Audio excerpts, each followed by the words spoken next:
अस्सलामुअलैकुम नाज़रीन, JN news HD के साथ मैं हूं नाइला भट्टी। नजर डालते हैं आज की अहम खबरों पर।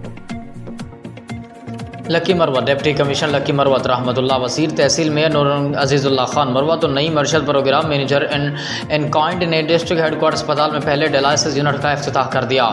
इफ्तिताही तकरीब में तहसील मेयर लकी मरवत शफ़क़तुल्लाह खान, MSDHQ अस्पताल doctor Azam Zaman, Arshad program manager health नायब अमीर जमात इस्लामी लकी मरवत हाजी अब्दुल समद खान, इंजीनियर एहसानुल्लाह खान, सदर Khidmat foundation Lakki Marwat Irfanullah Marwat, general secretary Khidmat foundation Lakki Marwat Khalil Haider Shah, welfare organisation के चेयरमैन शाकिरुल्लाह खान, खालिद उस्मान, खलीलुर्रहमान अव्वल शाह, सिविल समाजी शख्सियात ने शिरकत की। इस मौके पर डिप्टी कमिश्नर लकी मरवत और तहसील मेयर नूर अजीज़ुल्लाह खान मरवत ने हेल्पिंग हैंड का शुक्रिया अदा करते हुए कहा कि इस पसमानदा इलाके में डायलिसिस यूनिट का क़याम यहाँ के आवाम पर बड़ा एहसान है। अब यहाँ के लोगों को अपने मरीज़ों का इलाज अपने ही ज़िला में मुमकिन हो सकेगा।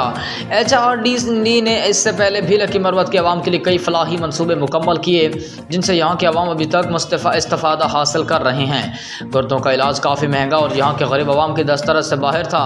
उन्होंने कहा कि अब यहाँ के तिब्बी अमले का फ़र्ज़ बनता है कि इस जदीद सहूलत से जहाँ के ज़रूरतमंद मरीज़ों को फ़ायदा और सहूलत पहुँचाएँ।